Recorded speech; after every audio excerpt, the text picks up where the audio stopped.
गरीब सास की 3 बहू का 6 फीट लंबा डोसा। सुबह सुबह तीनों बहुएं रसोई में लगी होती हैं।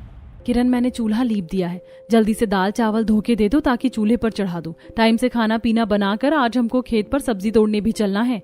जेठानी जी, जितने आप आज जोड़ लीजिए, मैं चावल दाल निकालती हूँ। किरण जैसे ही राशन के डब्बों में देखती है तो मात्र मुट्ठी भर दाल चावल लगा था। जेठानी जी, राशन तो खत्म हो गया है, ये जरा से मुट्ठी भर दाल चावल में क्या ही गुजारा होगा, इतने में तो बच्चों का पेट भी नहीं भर पाएगा। किरण, राशन तो खत्म होना ही था, 1 किलो दाल और 5 किलो चावल में कितना ही चल जाता। पता नहीं ये तीनों भाई शहर में कौन सी कमाई कर रहे हैं जो किसी महीने टाइम से पैसे नहीं भेजते। वही तो, भले हम गांव में रह रहे हैं लेकिन खेती बाड़ी तो नहीं है, हर चीज खरीद कर खाना है। तीनों आपस में बात कर ही रही थी तभी मकान मालिक आ जाता है। अरे कहाँ हो तुम तीनों बेशरम लुगाइयो, निकलो बाहर। इसे कहते हैं कंगाली में आटा गीला होना। यहाँ पकाने के लिए रसोई में चुल्लू भर राशन नहीं, ऊपर से मकानदार किराया मांगने आ गया। आज फिर से मकानदार की 36 बातें सुननी पड़ेंगी। मकानदार का गुस्सा करना भी जायज है, 2 महीने से ज्यादा का किराया हो गया है। चलो चलकर थोड़ा टाइम मांग लेंगे। तीनों बहुएं रसोई में से निकलकर बाहर आती हैं तभी उनकी गरीब सास कांता कहीं से गोबर के कंडे खरीद के लाती है। नमस्ते मकानदार जी। अरे तुम्हारा नमस्ते गया तेल लेने। तुम लगाइयों ने आज किराया देने की तारीख ले रखी थी, जल्दी से किराया निकालो। मकानदार, अभी हमारे पतियों ने शहर से पैसे नहीं भेजे हैं, वरना हम आपका किराया खुद आकर दे दें। हमें 2-4 दिन का और टाइम दे दीजिए। मकान मालिक गुस्से में तिलमिलाकर तीनों को खूब खरी खोटी सुनाता है। अरे तुम तीनों लगाइयों की जुबान का वैल्यू है कि नहीं? जब देखो तारीख पर तारीख ही ले रही हो पिछले 2 महीने से। अरे तुम तीनों के पति शहर जाकर क्या कद्दू कमाई कर रहे हैं जो टाइम पर किराया भी नहीं दे सकते। नहीं दे सकते टाइम पर किराया तो खाली कर दो मेरा मकान। खुद को तो भर भर कर खाने पीने के लिए है, बस मेरा किराया देने के लिए नहीं है इनके पास। मकानदार जी, आप तो ऐसे बोल रहे जैसे मेरे बेटों ने मेरी बहू को भर भर कर खर्चा भेजा है और आपका किराया नहीं भेजा। अरे 2-4 दिन पहले ही बात करी थी, अभी उनके मालिक ने पैसे नहीं दिए, 2-4 दिन में पैसे भेजने वाले हैं। अगर 2-4 दिन में किराए का जुगाड़ नहीं हुआ तो बिना कहे मेरा मकान खाली कर देना। मकान मालिक कांता और उसकी तीनों बहुओं को धमकी देकर चला जाता है। वहीं अपने दरवाजे पर खड़ी सुषमा ताना मारती है। पता नहीं कैसे कैसे लोग हैं, जब तक मकान मालिक चौखट पर चढ़कर किराए के लिए जलील करके नहीं जाता तब तक मजाल है जो इन्हें शर्म आ जाए। फालतू की बोलबाजी करने की कोई जरूरत नहीं है सुषमा बहन। अरे मैंने कोई तुम्हारा नाम थोड़ी ना लिया है जो तुम्हें मिर्ची लग रही कांता। वैसे भी मैं तुम जैसे लोगों को मुंह लगाना पसंद नहीं करती हूँ। हाँ। सुषमा मुंह ऐंठ कर अंदर चली जाती है। वहीं कांता चौखट पर खड़ी कुड़कुड़ाती है। अमीरी और संपत्ति का कुछ ज्यादा ही घमंड चढ़ गया है सुषमा को। बैठे बैठे बेटे का सुख भोग रही है। इसका बेटा भी तो इसके कहने रहने में रहता है गांव में ही। समोसे कचौड़ी पकौड़े का रेस्टोरेंट खोल दिया है तो कितना फर्स्ट क्लास चल रहा है। हर जगह पैसे हैं, बस कमाने वाले में चाह होनी चाहिए। इन तीनों को तो बस शहर में जाकर कमाने की पड़ी थी। कांता अपनी तीनों बहू के साथ मकान के अंदर आती है जहाँ पूजा, चिंटू, नेहा खाली प्लेट लेकर खाना बनने के आस में बैठे थे। माँ, खाना बन जा तो मुझको जल्दी से दे दो। चिंटू बेटा, अभी घर में खाना नहीं बना है, रात की रोटी रखी है, नमक तेल लगा कर दे दूं, खाएगा? नहीं, मुझको रात की बासी रोटी नहीं खाना, मुझको गरम गरम ताजे चावल खाने हैं। बहू, और रात की बासी रोटी मुझको खाने को दे देना, बच्चों के लिए ताजा गरम चावल बना कर दे दो। माँ जी, रसोई में बड़ी मुश्किल से 1 मुट्ठी ही चावल लगा है, राशन बिल्कुल खत्म हुआ पड़ा है। बहू, राशन खत्म हो गया है तो तुम तीनों ने मुझको बताया क्यों नहीं? मुझको राशन का झोला ला कर दो, मैं लाला से उधार बाकी ले आऊंगी। नुपुर रसोई में से राशन की थैली लाकर कांता को देती है। दादी दादी, मैं भी आपके साथ दुकान चलूंगा, मुझको चीज दिलवा देना। अच्छा ठीक है, चल मेरा लाडला दुलारा पोता। चिंटू को ले जाता देख पूजा, नेहा मुंह लटका लेती है। दादी तो बस चिंटू को प्यार करती है और उसी को चीज दिलवाती है, हमको तो नहीं दिलाती। अरे मेरी दुलारी पोती, दादी तुम दोनों को भी खूब प्यार करती है। तुम दोनों भी साथ में चलो, तुम दोनों को भी चॉकलेट दिलवा दूंगी। तीनों बच्चे खुशी खुशी कांता के साथ बनिया की दुकान पर आते हैं जो कि बड़ी सी प्लेट में स्वादिष्ट डोसा खा रहा था। उसके राशन की दुकान खूब चलती थी पर वह स्वभाव का बड़ा ही मक्खर और कंजूस था। वाह भाई वाह, यह डोसा तो खाने में बहुत ही बढ़िया लग रहा है, बड़े स्वाद की चीज है। जितनी दमदार इसकी सांभर वाली सब्जी बनी है उतनी ही ज्यादा चटक मटक इसकी चटनी खाने में लग रही है। एकदम पैसा वसूल डोसा बनाया है। तीनों बच्चे आंखें जमाकर बनिए को स्वाद लेकर डोसा खाते हुए देखने लगते हैं। यार दीदी, पूजा दीदी, ये राशन वाले अंकल क्या चीज खा रहे हैं? देखने में तो बड़ी चटपटी लग रही है। हाँ, और खुशबू भी कितनी अच्छी सी आ रही है, पर पता नहीं है क्या चीज है। देखने में तो बड़ी सी रोटी जैसी लग रही है ना। मुझको तो ये बड़ी सी कड़क रोटी खाने के लिए लालच आ रहा है। तीनों को टुकुर टुकुर देखने पर कंजूस बनिया पिनक जाता है। अरे देखो देखो, तीनों के तीनों कैसे खाने के लिए जीभ लपलपा रहे हैं। अरे घर में खाने को तो कुछ अच्छा मिलता ही नहीं, इसलिए मेरे डोसे पर नजर मार रहे हैं। बनिया को अपने तीनों पोता पोती को जरा सा एक डोसा के लिए झड़पते देखकर कांता को दुख सा लगता है। मांगे राम जी, बच्चे तो होते ही हैं मुंह के चटोरे, लेकिन आप इस तरह से मेरे पोते पोतियों को दुत्कारो मत। इतना ही दुख लग रहा है तो खरीद कर खिला दिया करो इनको डोसा। अरे राशन तो मेरे यहाँ से उधार का खा जाती हो, तब तुम्हारे घर में 2 टाइम का खाना पकता है, समझ गई? तुम सास बहू के उधार के सामान से मेरा बही खाता भर रखा है। मांगे राम जी, आप तो ऐसे कह रहे हैं जैसे कि मैं और मेरी बहू आपके यहाँ से उधार सामान खाते हैं तो पैसे नहीं देते। फटाफट से बोलो क्या चाहिए, मेरा डोसा ठंडा हो रहा है। आधा किलो दाल, 2 किलो चावल तौल दीजिए। चारों की चारों सास बहू ने उधार राशन खाने का धंधा पानी बना रखा है, कभी नकद राशन खरीद कर खाने का मन नहीं करता इनका। बनिया कुड़कुड़ाते हुए राशन जोख कर दे देता है। ये लो, तोल दिया तुम्हारा राशन, अब चलो फूटो यहाँ से। अंकल तीनों को चॉकलेट भी दे दो। बड़े आए चॉकलेट मिठाई खाने वाले, चुपचाप से निकलो यहाँ से। दुकान पर खड़े खड़े तीनों बच्चों की आंखों में आंसू आ जाते हैं। दादी अंकल तो चॉकलेट नहीं दे रहे। चिंटू, पापा पैसे भेजेंगे ना तो फिर मैं ढेर सारी चॉकलेट मिठाई खरीद दूंगी, अभी घर चलो। किसी तरह तीनों पोते पोती को पुल्हा कर कांता राशन लाकर घर आती है। अनीता बहू, फिलहाल ये थोड़ा बहुत खर्ची का राशन ले आई हूँ, हिसाब किताब से बनाना ताकि 3-4 टाइम तो चल जाए। जी माँ जी। घनघोर गरीबी भरे हालात के चलते अनीता एक मुट्ठी दाल और थोड़े ही चावल पकाती है। जेठानी जी, एक मुट्ठी दाल में इतना सारा पानी, दाल एकदम पानी जैसी उतरेगी, देखना। और कोई चारा भी तो नहीं है ये पानी वाला दाल चावल खाने के अलावा।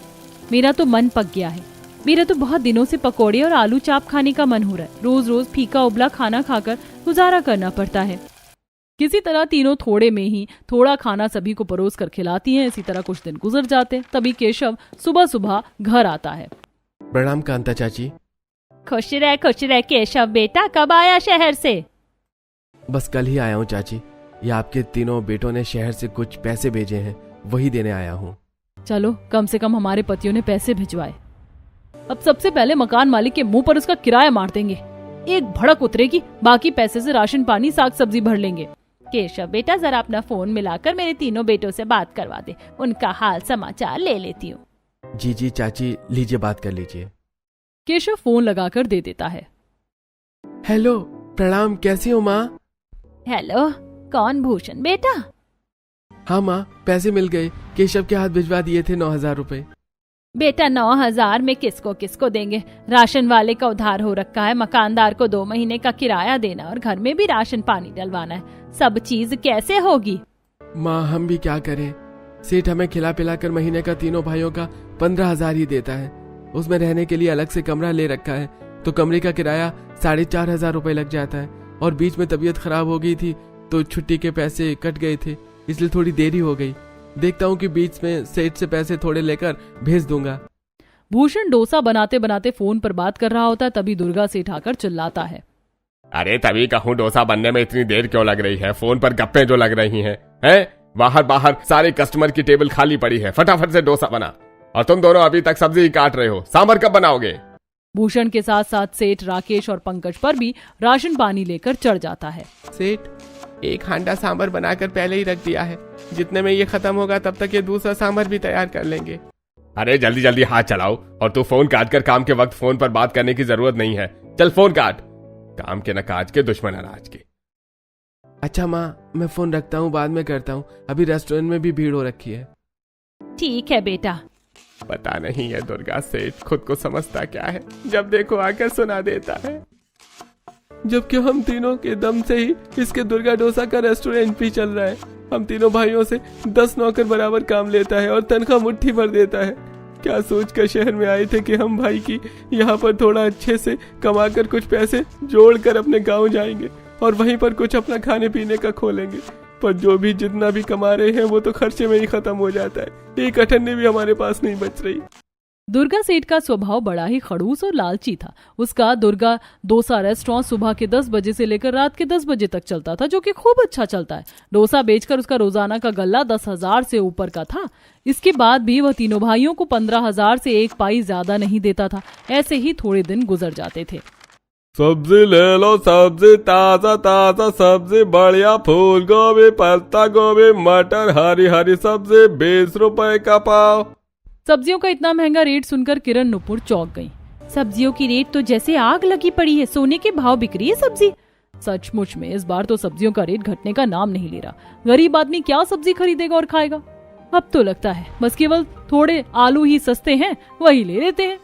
तीनों बहू आलू खरीदने लगती हैं। वहीं बच्चों की नजर खाने पीने की रेडी पर लगी हुई थी। तभी डोसे वाला जोर से तवा बजाता है।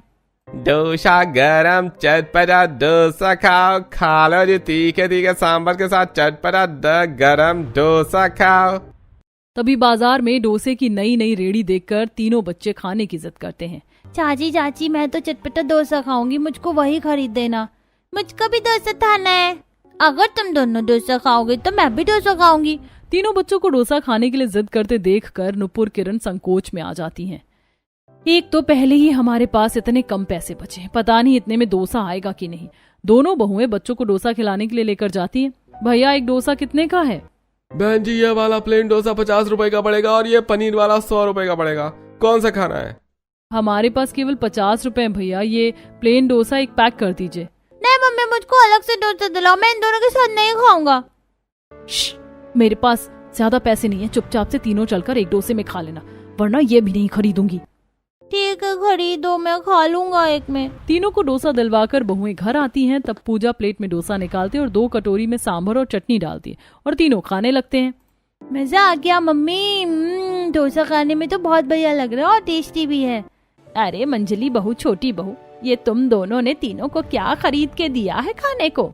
माँ जी ये डोसा है। हमारे पति शहर में यही डोसा बनाने के रेस्टोरेंट में तो काम करते हैं। शहर में लोग इसे खूब पसंद से खाते हैं और अब तो हमारे गांव के बाजार में भी एक डोसे वाले ने रेडी खोली है। 2-4 दिन में उसका भी ठेला जम जाएगा। बहू, खाने पीने की तो किसी भी चीज की रेडी लगा लो, जल्दी जम ही जाती है। अपनी पड़ोसन सुषमा के बेटे को देख लो, एक टाइम में पकौड़े समोसे कचौड़ी रेडी पर रखकर ही तो बेचता था और आज रेस्टोरेंट खोल कर बैठा है। और अब तो पहले जैसा स्वाद भी नहीं है, एकदम कच्चे कच्चे पकौड़े बेचता है, फिर भी लोग खाते हैं क्योंकि पकौड़े थोड़े तीखे और चटपटे बेचता है। यह सुनकर तीनों बहू के दिमाग में ख्याल आता है, माँ जी अगर हमारे पति चाहें तो वो भी गांव में डोसे की दुकान खोले तो अच्छी चलेगी, बाकी हम उनका हाथ बंटवा देंगे। अनीता शहर में तीनों भाइयों को फोन मिलाती है और इस बारे में राय सलाह करती है। अनीता तुम्हारी बात ठीक है, लेकिन खाने पीने का व्यापार जमते जमते जमता है और सबसे जरूरी तो पूंजी है, उसका जुगाड़ कहाँ से करेंगे? अजी 1-2 महीने आप तीनों भाई वहाँ पर जो कमाएंगे वो पैसे जोड़ लीजिए, हमें खर्च मत भेजिए, हम यहाँ पर चला लेंगे।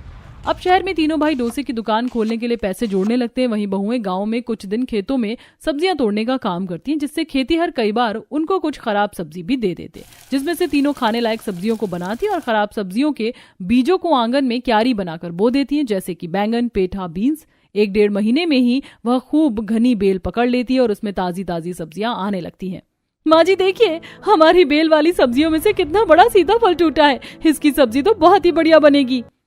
और ये देखो, आज हमारी सब्जी की कियारी से कितना सारा बैंगन भी निकला है। पता है मैंने उस दिन देखा था, सांभर वाले ने सब्जी में बैंगन, पेठा, सहजन और बहुत सारी सब्जियां डाल रखी थी। अगर हम लोग डोसा सांभर का व्यापार करेंगे तो कुछ सब्जी तो हमारे घर की खेती में से ही निकल जाएगी। इसी तरह 2-3 महीने गुजर जाते हैं और तीनों के पति शहर से पैसे जोड़कर गाँव जाते हैं। प्रणाम, कैसी हो तुम? प्रणाम, कैसी हो माँ? सदा खुश रहो मेरे बच्चों, तुम तीनों आ गए, अब मैं बिल्कुल खुश हूँ। चिंता मत करो माँ, इस बार हम शहर नहीं जाएंगे बल्कि गांव में ही रहकर काम करेंगे। चाचा पापा, आपको तो चटपटी सांभर डोसा बनाना आता है, आप हमको सांभर डोसा बनाकर खिलाओगे ना? मुझको बहुत पसंद है। हाँ हाँ बेटा, जरूर खिलाऊंगा। शहर में लोगों को बनाकर खिलाते थे तो अपने परिवार को क्यों नहीं खिलाएंगे सांभर डोसा? बच्चों के सांभर डोसा बनाने की फरमाइश पर पंकज बाजार से सांभर में लगने वाली कुछ सब्जियों को खरीद कर लाता, जैसे कि सहजन, टमाटर, मिर्च, कड़ी पत्ता और कुछ मसाले। वहीं कुछ ताजी सब्जियां 3 बहू के घर के क्यारी में से निकल जाती है, जैसे कि बैंगन, सीताफल वगैरह। अनीता ये चावल दाल फूल गए हैं, इसे सिलबट्टे पर पीस दो और अच्छे तरीके से फेंट देना ताकि डोसा अच्छा बने। तब अनीता सिलबट्टे पर बारीक बारीक चावल को पीस कर उसे अच्छे तरीके से फेंट लेती है। वहीं बाकी दोनों बहू अपने पतियों के साथ सांभर बनाने के लिए सब्जियां कटवाते हैं। हाँ जी, ये लीजिए, मैंने डोसे का चावल पीस कर अच्छे से फेंट दिया है, ये लीजिए। तब भूषण चूल्हे पर तवा रखकर भर कर डोसे के मिश्रण को डालता है और उसे खूब दूरी में फैला देता है और उसे थोड़ी देर पकने के लिए छोड़ देता है। अजी, आप इतनी देर का डोसा डाला है, पलट दीजिए नहीं तो जल जाएगा। बिल्कुल नहीं चलेगा, अगर डोसा तुरंत पलट दोगी तो खराब हो जाएगा। डोसा को करारा करने के लिए दोनों साइड से खूब अच्छे से सेकना पड़ता है। आप पलटेंगे। अनीता भूषण के एक डोसा बनाने पर ही देखा देखी सीख लेती है और अगला डोसा खुद से बनाती है, जो कि काफी अच्छा उतरता है। अजी, ये देखिए, मैंने ठीक से बनाया है ना डोसा? अरे बिल्कुल फर्स्ट क्लास डोसा बनाया है तुमने। अजी, ये लीजिए, सारी सब्जी कट गई, अब क्या करना है? तुम केवल ये सारा मसाला पीस कर तैयार कर दो, तब तक हम सब्जी छोंकते हैं। तब राकेश पंकज सबसे बड़े पतीले का इस्तेमाल करके सांभर बनाते हैं और किरण मसाला पीस कर देती है, जिससे कुछ देर में चटपटा खट्टा सांभर बन जाता है और अब सभी गर्मा गर्म सांभर डोसा खाते हैं। माँ जी, कैसा बना है डोसा सांभर? बहू, ये सांभर डोसा खाने में तो बहुत ही स्वादिष्ट लग रहा है, खाते ही स्वाद मुंह में घुल गया। 1-2 दिन में सांभर डोसा बनाने का सारा सामान जोड़कर अब तीनों बहू अपने पतियों के साथ रेडी पर बेचना चालू करते हैं। उनकी रेडी सुषमा के बेटे प्रीतम के ठीक रेस्टोरेंट के आगे लगा था। गरम डोसा खा लो जी, खट्टे तीखे चटपटे सांभर के साथ गरम डोसा खाइए, बस 50 रुपए में। तभी प्रीतम के रेस्टोरेंट में बैठे कस्टमर पकौड़े चटनी खाना छोड़कर उनकी रेडी पर देखने लगे। अरे डोसा, लगता है ये लोग कोई बढ़िया शहरी खाना बेच रहे हैं। क्यों ना आज कुछ नया स्वाद चखा जाए। अच्छा, तुमने तो मेरे मुंह की बात छीनी। देखो ना, देखने में कितना चटक मटक लग रहा है, मेरे मुंह में तो पानी आ रहा है। चलो चलते हैं। दोनों पति पत्नी कुर्सी से उठकर चले जाते हैं। तभी प्रीतम, अरे कहाँ जा रहे हो आप लोग? पकौड़े तो खाकर जाइए। कुछ खास स्वाद नहीं है तुम्हारे पकौड़े में, ना बढ़िया से मिर्च मसाला लगाया, ना एकदम फीके और बकवास पकौड़े बने। चलो जी। हाँ ठीक है, किसी ने ठीक कहा है, कुत्तों को घी हजम नहीं होती। मेरे पकौड़े में अगर स्वाद नहीं होता तो ऐसे थोड़े ना मेरे रेस्टोरेंट में खचाखच खाने वालों की भीड़ लगी होती। प्रीतम अपने पकौड़े कचौड़ी पर ऐंठ खा ही रहा था, तभी बाकी सब भी उठकर चल देते हैं। यार चारू, आज के समोसे का टेस्ट काफी बुरा सा नहीं लगा है, आलू भी कच्चे और मैदा भी। चल चल कर डोसा ट्राई करते हैं। जरा सुनिए, 2 डोसा लगा दीजिए। जी, कौन सा डोसा लगाए आप? प्लेन डोसा, पनीर डोसा या आलू वाला फिलिंग डोसा? अरे बाप रे, डोसे में भी इतनी वैरायटी। ऐसा कीजिए, आप एक पनीर डोसा लगा दीजिए और एक आलू वाला डोसा। दोनों बहू फटाफट से तवा गरम करती हैं और डोसे का मिश्रण तवे पर खूब अच्छे से फैला लेती हैं और बड़ा सा डोसा बनाते हैं। किरण, तुमने मिश्रण को कुछ ज्यादा ही फैला दिया। देखो, ये डोसा 1 से 2 फुट का बना है। ये तो अच्छी बात है, डोसा जितना पतला बने उतना ही करारा लगता है खाने में। दोनों लड़कियां बड़े चाव से डोसा खाती हैं और खूब तारीफ करती हैं। ये डोसा तो खाने में काफी ज्यादा डिलीशियस लग रहा है। इसकी तुलना में तो प्रीतम के रेस्टोरेंट के पकौड़े का टेस्ट 0 है। बिल्कुल, तुमने बिल्कुल सही कहा शालू। और ये प्रीतम पकौड़े भी कितने महंगे बेचता है और फिर भी 1 नंबर का खराब स्वाद होता है इनका। दोनों लड़कियों को अपने पकौड़े में कमी निकालते देख प्रीतम किलस जाता है। अरे सच में किसी ने सही कहा है, नए के आने से पुराने की जगह घर की मुर्गी दाल बराबर जैसी हो जाती है। इन तीनों डोसा बेचने वाली लुगाइयों के चलते मेरे सारे ग्राहक खड़क गए। अपने रेस्टोरेंट में पकौड़े खाने वाले ग्राहकों को 3 बहू के डोसे की रेडी पर खाते देखकर प्रीतम उनके पास आकर धौंस दिखाता है। अरे ओ भूषण, राकेश, पंकज, तुमने किसी से पूछ कर ये 2-2 डोसे की रेडी मेरे रेस्टोरेंट के आगे लगाई है? चलो हटाओ इसको। अरे ज्यादा तेवर दिखाने की जरूरत नहीं है प्रीतम, हमने तुम्हारे रेस्टोरेंट से अपना ठेला एकदम दूर लगाया है। अरे मेरे जो सारे ग्राहक हटका दिए उसका क्या है? नए ग्राहक जोड़ने का दम नहीं है क्या? ऊपर से और नहीं तो अपनी लुगाइयों से भरे बाजार में डोसा बिचवा रहे हो। चुल्लू पर पानी में डूब मरो। प्रीतम की टौनबाजी करने पर तीनों बहू भड़क जाती हैं। अरे हम मेहनत करके कमा रहे हैं, आजकल की औरतें मर्दों से कंधा मिलाकर चल रही हैं, आसमान तक पहुंच गई हैं, तो हम तीनों डोसा क्यों नहीं बेच सकते? जेठानी जी, सच बात तो ये है कि प्रीतम को जलन मच रही है, क्योंकि हमारे डोसे की रेडी चल रही है और इसका पकौड़े का रेस्टोरेंट खाली पड़ा है। ग्राहक भी खाने के लिए वहीं लगते हैं जहां उन्हें स्वाद मिले। प्रीतम चुप लगाकर वहां से चला जाता है। ऐसे ही थोड़े दिन गुजर जाते हैं और तीनों बहू के पति सांभर बनाने के लिए सुबह सुबह सब्जी मंडी से ताजी सब्जी खरीद कर लाते हैं। इतनी देर में तीनों बहुएं चावल दाल पीस कर डोसा बनाने की तैयारी कर लेती हैं और लगभग सुबह 7-8 बजे ही वह बाजार में अपनी रेड़ी लगा लेती हैं, जबकि प्रीतम 10 बजे जाकर ही अपना रेस्टोरेंट खोलता है। अरे इन लुगाइयों ने तो नाक में दम करके रख दिया है, सुबह 7-8 बजे ही बाजार के रेडी जमा लेती हैं। अरे तो मेरे पकौड़े का खाक बिकेंगे, इनका जुगाड़ लगाना पड़ेगा कुछ तो। जलनखोर पकौड़े वाला प्रीतम अब अपने रेस्टोरेंट में हर चीज समोसे कचौड़ी पकौड़े का साइज बढ़ाकर बड़े बड़े बनाकर बेचने लगता है। खा लो जी चटपटा गरम फुल प्लेट साइज पकौड़ा 20 के 5 चटनी के साथ। 20 रुपए में बड़े साइज के पकौड़े बेचते देखकर अब ग्राहक खींचे चले आते हैं। अरे क्या बात है प्रीतम भाई, 20 रुपए में इतने बड़े बड़े पकौड़े खिला रहे हो? तब तो 20 रुपए के पकौड़े में नाश्ता पानी करके पेट भर जाएगा। लगाना 20 रुपए के पकौड़े जरा। अभी लो भैया 20 रुपए के पकौड़े। वैसे तो इतने सस्ते पकौड़े बेचकर मुझको घाटा खाना पड़ेगा, लेकिन ग्राहकों से बढ़कर क्या है भाई। प्रीतम अपनी चिकनी चुपड़ी बातों से ग्राहकों को ठगता है। अरे इन ग्राहकों को थोड़ी ना पता चलेगा कि इतने बड़े साइज के पकौड़े में आता है और डालडा लगाकर बना रहा हूँ। 20 रुपए में बेसन के पकौड़े थोड़े ना खिलाऊंगा। बड़े बड़े पकौड़े 20 रुपए में खाने के लिए मिलने के चक्कर में ग्राहक स्वाद पर खास ध्यान नहीं देते और भर भर के पकौड़े खाते। वहीं तीनों बहू का डोसा खाने के लिए इक्के दुक्के ग्राहक जाते। पिछले 1 हफ्ते से हमारा बनाया सारा सौदा बचकर घर जाता है। इस 1 हफ्ते में हमारा इतना सारा सामान खराब हुआ है कि पूंजी भी टूट गई है। मैं तो कहता हूँ अब हम डोसा बेचना छोड़ देते हैं और वापस से शहर जाकर ही कमाएंगे। अजी आप लोग कैसी बातें कर रहे हैं? आप तीनों भाइयों को कमाने के लिए परिवार से दूर शहर जाने की जरूरत नहीं है और हम तीनों बहुएं डोसा बेचने अभी बंद नहीं करेंगी। बस हमें थोड़े बदलाव की जरूरत है। नुपुर तुम क्या कह रही हो? मुझे तो कुछ समझ में भी नहीं आ रहा। जेठानी जी, जब सामने वाला अपनी आदत से बाज ना आए तो उसे जोड़कर तोड़ देना पड़ता है। जैसे ये 20 रुपए में इतने बड़े साइज के 5 पकौड़े बेच रहा है, अब हम भी 2 से 3 फीट लंबा डोसा बनाकर बेचेंगे। मगर 2 से 3 फीट का डोसा बनाने के लिए इतना बड़ा तवा कहाँ से आएगा?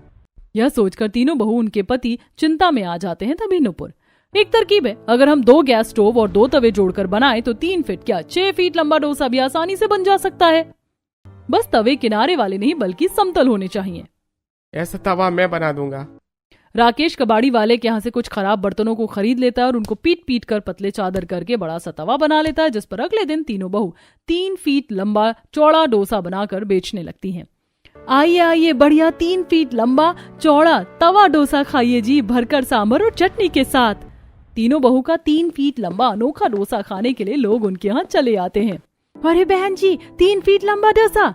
अनीता ने तवे पर थोड़ा तेल छिड़का और खूब सारा भरकर मिश्रण उस बड़े तवे पर फैलाकर 3 फीट लंबा चौड़ा डोसा बनाकर तैयार कर दिया, जिसे खाकर ग्राहक ने उनकी खूब बड़ाई की, प्रीतम के पकौड़े की बुराई भी।